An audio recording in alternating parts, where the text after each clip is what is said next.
찬양 가운데 항상 힘을 얻습니다. 이제 가을이었는데요. 10월은 이제 천고마비의 계절이라 해서 하늘이 높고 말이 살찐다 하는데 요즘 왜 제가 살이 찌는지 모르겠습니다. 모든 게 다 풍성해지는 그런 계절입니다. 그런데 사실 우리 육신만 건강해지는 게 중요한 게 아니라 더 중요한 것은 우리 영혼이 살찌워져야 됩니다. 우리 영혼이. 우리 교회 달력을 가지고 계시면 이번 달 말씀이 있죠. 좋은 땅에 뿌려졌다는 것은 말씀을 듣고 깨닫는 자니. 이번 한 달 동안 그 말씀 보고서 이제 사시는데 저는 여러분의 마음밭이 좋은 땅이 되었으면 합니다. 말씀을 그냥 듣는 게 아니라 듣고 깨닫는 가운데 영혼이 살찌움을 받는 건강해지는 그러한 가을이 되시기를 축원합니다. 우리 자원님과 한번 인사하시겠어요? 깨달으세요 하고 인사하시겠습니다. 듣는 말씀이 여러분에게 깨달음으로 다가오고 그 말씀 가운데 힘을 얻으시게 되기를 축원합니다. 기도하겠습니다. 사랑의 하나님 아버지, 저희들 주님이 주시는 귀한 말씀들을 저희들 항상 기억하고 깨닫게 하여 주셔서 마지막 때 우리가 해야 할 일을 저희들 항상 기억하고 아버지 충성할 수 있는 그러한 삶이 되게 하여 주시옵소서. 이 아침 전한 자와 듣는 자가 함께 은혜되게 하여 주옵시며 이 모든 말씀 예수 그리스도 이름으로 기도드립니다. 아멘. 지난 주일 저녁 너무나 가슴 아픈 그런 일이 일어났습니다. 라스베가스 컨트리 뮤직 콘서트에 있었던 총기 난사 사건으로 인해서 58명이 죽고 489명이 부상을 입는 너무 끔찍한 그런 일이 일어났습니다. 더 기가 막힌 것은 그 일을 저지른 스티븐 패덕이라는 사람이 현장에서 자살을 했는데 왜 그런 엄청난 일을 했는지 아직까지도 그 이유를 밝혀내지 못하고 있습니다. 이런 와중에 CBS 방송사의 부사장 헤일리 케이프만 골든이라는 사람이 자신의 페이스북에 이런 글을 올렸어요. 나는 동정하고 싶은 마음이 들지 않는다. 이유는 컨트리 음악 팬들은 보통 총 메고 다니는 공화당 사람들 때문이다. 이게 과연 피해자와 그 가족들에게 할 수 있는 말일까? 제가 사진 한 장 준비했는데요. 주일날 저녁에 부지 중에 죽은 피해자들 58명의 사진입니다. 총 들고 다니는 공화당 사람들이 보이시나요?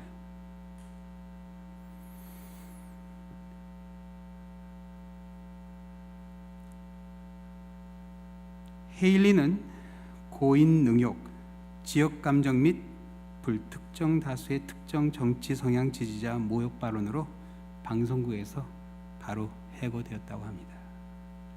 저 사람들을 바라보면서요 가슴 아파해야 되죠. 공화당이 웬 말입니까? 또 그런가 하면 평소에 별로 하나님을 믿는 것 같지도 않은 사람들이요 하나님의 위로를 이야기하고 기도한다 하면서 판에 박힌 정말 영혼이 없는 말들을 방송에서 하는데 10계명에 보면요 하나님의 이름을 망령되이 부르지 말라 하셨습니다. 사랑하는 성도 여러분, 신앙인으로서 세상에서 일어나고 있는 이런 끔찍한 일들을 대할 때마다 과연 우리는 어떻게 이걸 받아들이고 이해해야 하는가? 오늘 본문을 통해서 우리가 그 답을 한번 찾아볼 수 있습니다. 오늘 이 본문에 보면요 당시 사람들이 정말 경악을 할 만한 그런 사건이 하나 나옵니다. 두 사람이 찾아와서 로마 총독 빌라도가 갈릴리 사람들의 피를 그들의 제물에 섞었다 그렇게 예수님께 아릅니다. 사람들은 보통 이런 얘기를 들으면 감정부터 앞서요. 앞뒤 그 상황도 생각하지 않고 아니 어떻게 그런 일이 있을 수 있냐고 하면서 붕괴합니다. 여러분 정말로 빌라도가 갈릴리 사람들의 피를 그들의 제물에 섞어서 제사를 드렸을 것 같으세요? 사실 조금만 생각해도 뭔가 이상한 점이 느껴집니다. 상당히 많은 경우에요 우리의 삶에 이런 일들이 일어나요. 사람들에게 이야기를 듣는데 정말 말도 안 되는 얘기를 들으면요 정말 그런 순간은요 딱 그 자리에서 끊어야 돼요. 역사학자들은 이 사건이 빌라도가 성전에서 제사를 드리러 오는 갈릴리 사람들을 폭도로 잘못 판단하고 군사를 보내서 진압하려다 일어난 사건으로 봅니다. 당시 예루살렘에선 종종 있었던 그런 일입니다. 군사들이 휘두르는 칼에 맞은 갈릴리 사람들의 그 피가 성전에 제사 드리기 위해서 몰고 가던 양에게 뿌려진 겁니다. 튄 거예요. 이 사건을 거두절미하고 그대로 들으면 예수님께 고한 대로 빌라도가 갈릴리 사람들의 피를 그들의 제물에 섞은 게 됩니다. 근데 여러분 생각해 보세요. 일의 경과야 어찌 되었든 그런 사건에 죽은 사람들과 그 유가족들에게는 너무나 끔찍한 일이 아닌가요? 아니, 예배를 드리러 하나님 앞에 가다 이게 웬 봉변입니까? 함께 눈물을 흘리고 함께 가슴 아파해야 되는 게 아니에요. 그런데 그렇게 억울하게 죽은 사람들을 안타까워하기보다 오히려 그 당시 사람들의 여론은 그들이 죄가 많아서 그렇게 된 것처럼 몰고 간 것을 볼 수 있습니다. 당시 예루살렘 성전에서는 멀리서 오는 사람들을 위해서 제물로 드려지는 비둘기나 양을 판매했습니다. 그 로마 각 그 지방에 있는 그 화폐, 그 동전이 달랐기 때문에 일단 성전에 오면 성전 화폐로 그 돈을 다 바꿔서 그런 제물을 사게 돼 있었어요. 근데 그 사람들의 숫자가 원체 많았기 때문에 거기엔 엄청난 이권이 형성되어 있었습니다. 그 예수님께서 성전 청결하실 때 쫓아내는 그 장사치들이 바로 그런 사람들이었어요. 하나님을 운운하면서 이윤을 남겼던, 불의한 의익을 남겼던 그런 사람들. 근데 이 갈릴리 사람들은 사실 이 비교적 좀 가까이 사는 사람들이기 때문에 아마 하나님께 드릴 제물을 직접 가져온 게 아닌가 싶어요. 그렇죠? 그런 마음 안 들고 싶겠어요? 내가 키운 그 장사들이 파는 눈먼 양, 흠집 있는 양이 아니라 내가 정말 정성스럽게 키운 그 양을 하나님께 드리고자 가져오는데 그게 그 당시 지도자들에게 절대로 좋게 보일 리가 없었던 겁니다. 성전에서 파는 양을 안 사고 직접 가져온 양으로 제사 드린다고 유난 떨더니 그렇게 됐다 하면서 비난했을 겁니다. 그리고 그런 그들의 입장을 정당하기 위해서 마치 죽은 사람들이 더 죄를 지어서 그렇게 된 것처럼 여론을 몰고 간 겁니다. 죄 없는 예수님을 십자가에 못 박으러 선동했던 사람들이 무슨 일인들 못하겠습니까? 얼마나 악한 일이에요. 갈릴리 사람들의 소식을 들은 예수님께서는 어떻게 반응하시죠? 오늘 보면 2절에 보세요. 대답하여 이르시되 너희는 이 갈릴리 사람들이 이같이 해 받음으로 다른 모든 갈릴리 사람보다 죄가 더 있는 줄 아느냐. 너에게 이르노니 아니라 너희도 만일 회개하지 않으면 다 이와 같이 망하리라. 회개하지 아니하면 어떻게 된다고요? 다 이와 같이 망하게 된다. 삶의 마지막을 맞이하게 된다. 그렇게 말씀하시는데 이야기를 하시면서 그 당시 논란이 되었던 사건을 하나 더 언급해 주십니다. 바로 실로암 망대 사고였습니다. 4절 5절이죠. 또 실로암에서 망대가 무너져 치어 죽은 18사람이 예루살렘에 거한 다른 모든 사람보다 죄가 더 있는 줄 아느냐. 너에게 이르노니 아니라 너희도 만일 회개하지 아니하면 다 이와 같이 망하리라. 이 실로암 망대란 예루살렘 시내로 식수를 끌어들이는 그 수로 건축과 연관된 그런 일이었어요. 이 로마 시대에는요, 이 큰 성읍에 이 수로를 물을 가져오는데 먼 산에서 저수지에서 물을 1도 그 각도로 해서 쫙 해서 이 물을 끌어오는데 이제 그 수도관이 오다 보면은 이렇게 계곡도 있고 또 그런 게 있기 때문에 거기에는 이렇게 다리를 망대를 쫙 쌓아서 그 수도관이 지나갑니다. 빌라도가 처음 예루살렘에 부임해서 이 유대인들의 환심을 좀 살려고 이 사람이 수로 건축을 시작한 거예요. 다들 좋아할 거다. 그래서 이 수로 건축을 했는데 문제가 공사하다가 돈이 모자라게 된 겁니다. 그래서 생각해낸 방법이 성전 금고에 돈이 많이 있는데 그걸 좀 끌어다 썼으면 해서 그걸 그렇게 한 겁니다. 당시 유대인들은 매년 성전세를 내게 되어 있는데 그 숫자가 원체 많기 때문에 액수가 엄청나게 성전 금고 안에 있었던 겁니다. 이게 사실 로마 사람들을 위한 것도 아니고 예루살렘에 거주한 유대인들을 위한 수로인데 좀 모자라는데 보태주면 어떻게 되겠습니까? 또 그 물이 그 안에 들어오면은 성전에서 제사 드릴 때 오죽 편하겠어요. 그런데 그 당시 욕심 많은 그 지도자들이 빌라도를 비난했고, 또 공사하는 중에 무리수도 없겠죠. 결국 사고가 나서 18명이 죽었는데, 그 죽은 사람들을요, 하나님의 돈을 가로채서 저주를 받아 죽었다고 정죄한 겁니다. 여러분, 유가족들이 얼마나 기가 막혔어요. 가족을 잃은 것만 해도 정말 가슴이 아팠을 텐데, 그런 사람들의 비난 가운데 정말 너무 어려웠을 겁니다. 근데 예수님께서는 그 실로암 망대 사건도 어떻게 해석하시죠? 만일 회개하지 아니하면 다 이와 같이 망한다. 첫 번째 사건과 똑같이 결론을 내리십니다. 이게 무슨 뜻이죠? 회개하지 않으면 재앙을 당한다는 그런 말이 아닙니다.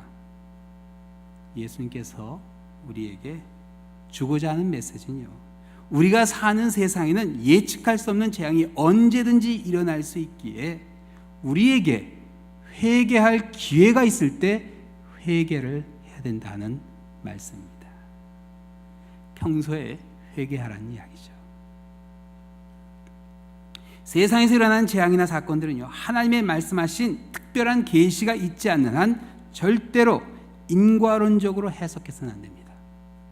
어떤 의미를 부여하게 될 때 꼭 사람들이 다쳐요. 그런데 성경에 보면요, 하나님의 그 특별한 계시가 있는 그런 사건들이 있어요. 예를 들어서 여호수아서 6장에 보면요, 여리고성을 재건한 사람은 저주를 받을 것이라 하는 그런 말씀이 나옵니다. 심판의 상징으로 하나님께서 여리고성을 무너진 채로 그냥 남겨두게 하셨어요. 이스라엘 자손들의 후손들로 하여금 죄를 짓게 될 때 어떤 결과가 일어날 것인가 하는 것을, 그 성을 무너진 채로 남겨두게 하시면서 하나님께서 일종의 그들의 경고로 삼으셨던 겁니다. 절대로 재건하면 안 된다. 재건하게 될 때 기초를 쌓을 때는 맏아들을 잃게 되고 성문을 세울 때는 막내 아들을 잃게 된다. 하나님의 확실한 계시였습니다. 근데 훗날 아왕 시대 베델 사람 히엘이 그 경고를 무시하죠.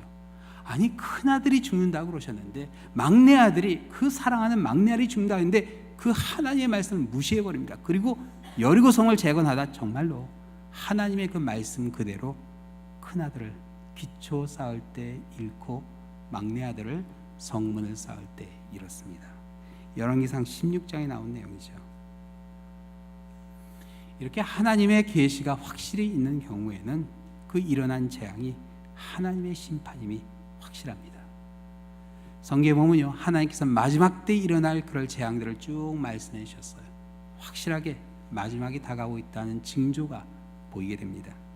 그러나 이러한 특별한 계시가 없는 한 세상에서 일어나고 있는 재앙들은요, 딱 한 가지 메시지입니다. 뭐냐?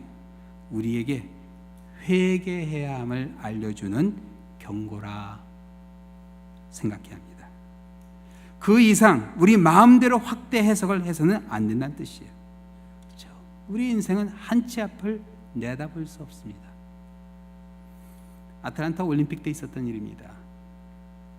아틀란타 올림픽은 초대장을 보낸 197개국의 선수들이 다 참석한 그런 역사적인 경기였어요. 마지막에 북한이 이게 조금 올까 말까 했는데 북한까지 다 와서 197개국이 다 왔습니다. 그 경기 마지막 날 밤 참가했던 운동선수들은 물론 관객까지 하나가 되어 완전히 축제 분위기가 되는데, 그 자리에서 갑자기 폭탄이 터졌죠. 많은 사람들이 부상을 입고 참 안타깝게도 2사람이 죽었습니다. 한 사람은 폭탄 근처에서 파편에 맞아 죽었어요. 근데 다른 한 사람은 그 폭탄이 터진 곳에서 500야드나 떨어져 있었는데, 폭탄과는 관계없는 거리에 있었는데 죽었습니다. 이 사람은 방송국 기자였습니다. 폭탄 터진 소리를 듣고 그 현장을 취재하기 위해서 급히 달려가다 그만 심장마비로 죽은 겁니다. 얼마나 안타까운 일이에요. 근데 여러분 생각해 보세요. 뛰어가다 심장마비로 그렇게 죽을 줄 알았다면 그렇게 했겠습니까? 불과 몇 초 앞을 내다보지 못한 거였어요. 앞일을 장담할 수 없는 인생에게 기회가 있을 때 평소에 우리가 하나님 앞에 회개하며 살아가야 돼요. 그래서 야고보서 4장에 보면요, 우리에게 너무나 도전이 되는 그런 말씀이 나오죠. 들으라, 너희 중에 말하기를 오늘이나 내일이나 우리가 어떤 도시에 가서 거기서 1년을 머물며 장사하여 이익을 보리라 하는 자들아, 내일 일을 너희가 알지 못한도다. 너희 생명이 무엇이냐? 너희는 잠깐 보이다가 없어지는 안개니라. 우리는 뭐예요? 잠깐 보이다 없어지는 안개. 오늘 본문에 예수님이 말씀하시는 회개는 사실 이게 특정한 죄에 대한 회개를 말하기보다는 종말론적인 그런 회개를 의미합니다. 이제까지 하나님의 나라가 도래하고 있다는 사실을 전혀 모르고 살아왔다면, 세상 끝이 다가오고 있다는 그 사실을 모르고 살아왔다면, 이제는 하나님의 나라를 바라보는 결단을 내리는 이 결단이 바로 회개가 됩니다. 이걸 조금 어려운 말로 하면 현존적 종말론이라 그렇게 이야기합니다. 지금 이 순간 우리의 최선은요, 1년 후에 우리가 가서 할 사업과 그런 계획들이 아니라 무엇이 돼야 돼요? 하나님의 나라가 돼야 됩니다. 그의 나라와 그의 의를 어떻게 해요? 구할 때, 먼저 그의 나라와 그의 의를 구할 때 그 나중 것은 다 더해 주신다고 약속해 주셨어요. 마태복음 6장 33절 말씀이죠. 먼저 하나님의 나라와 하나님의 의를 선택할 때 우리가 모든 필요함을 채워주신다 약속하셨는데, 하나님의 나라가 최선이 아닌 차선으로 또 그 다음으로 밀려나게 될다. 그러면 우리가 회개해야 합니다. 회개해야 돼요. 우리가 회개하게 될 때 과거의 죄가 생각날 수 있습니다. 그렇죠? 그럴 때 하나님 앞에 나아가 우리가 죄인임을 우리가 하나님께 간구하고 용서를 빌 수 있고, 또 용서해 주신 하나님의 은혜에 감사하게 되고 감격도 할 수 있게 됩니다. 이렇게 회개하게 될 때, 하나님의 나라를 바라보게 될 때, 이 종말론적 우리 이 회개가 우리 삶 가운데 일어나게 될 때, 그 가운데 우리의 삶의 총체적인 변화가 일어나기 시작해요. 새로운 삶을 살아갈 수 있게 됩니다.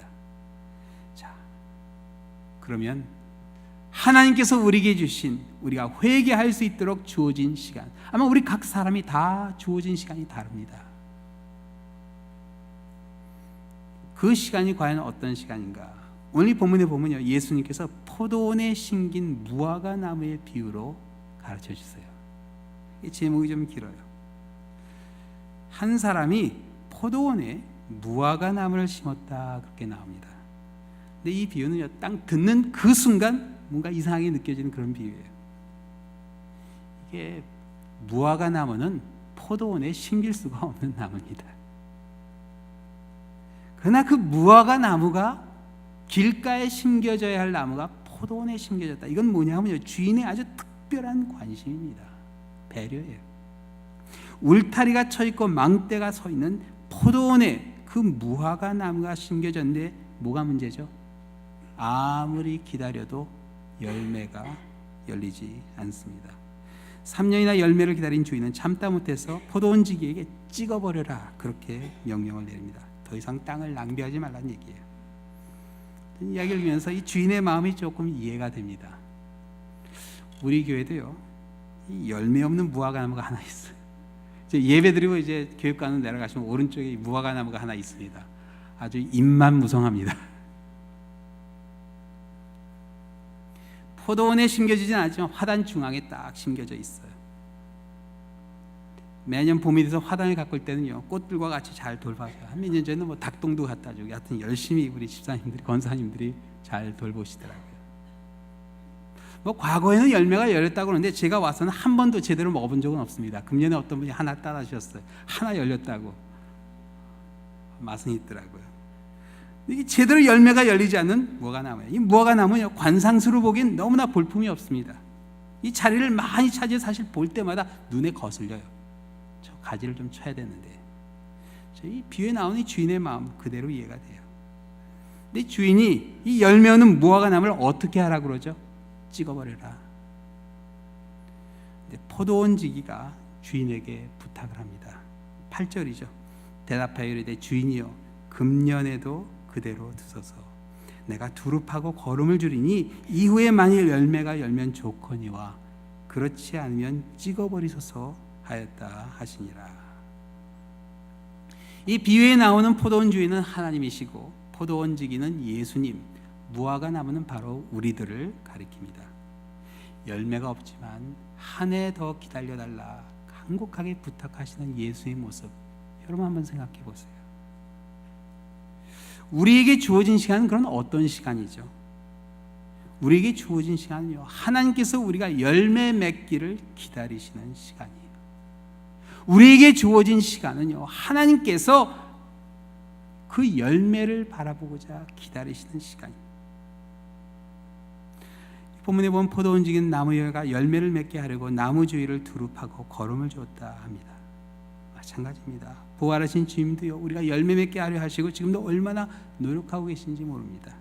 주일 예배 때마다 수요 예배, 새벽 예배, 구역 예배, 그리고 계절마다 부흥회, 그리고 찬양 간증 집회, 찬양 집회, 콘서트를 통해서 또 구역과 선교의 활동을 통해서 우리로 하여금 열매 맺게 하고자 하시는데, 열매가 안 맺혀지면 얼마나 안타까워하시겠어요.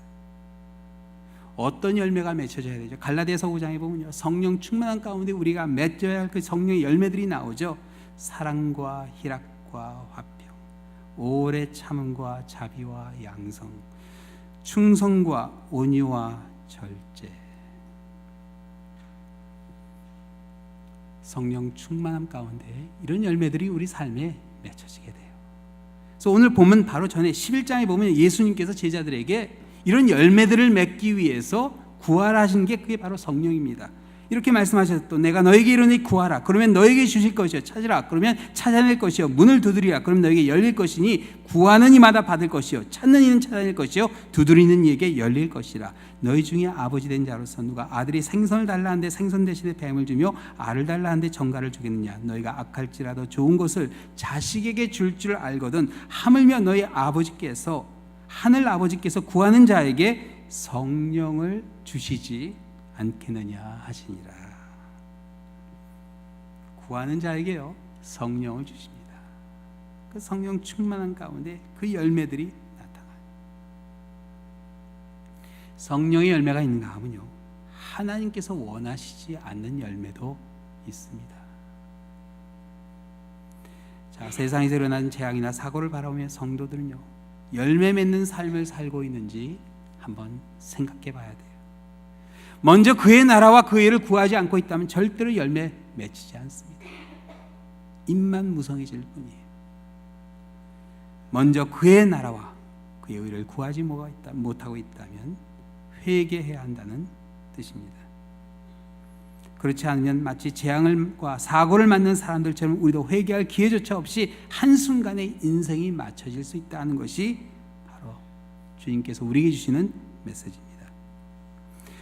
예수님께서 우리에게 허락하신 시간 너무나 귀한 시간입니다. 우리에게 열매 맺게 하려 하시고 기다리시는 시간이에요.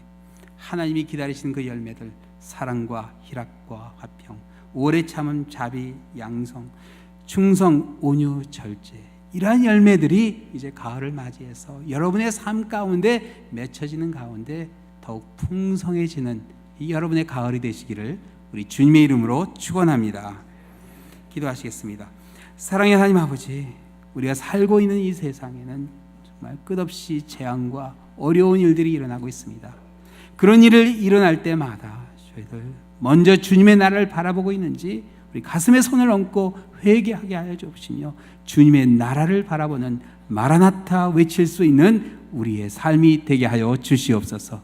그 가운데 주님께서 기뻐하시는 열매가 가득한 우리의 각 가정들이 되게 하여 주시며 이 모든 말씀 예수 그리스도의 이름으로 기도드립니다. 아멘.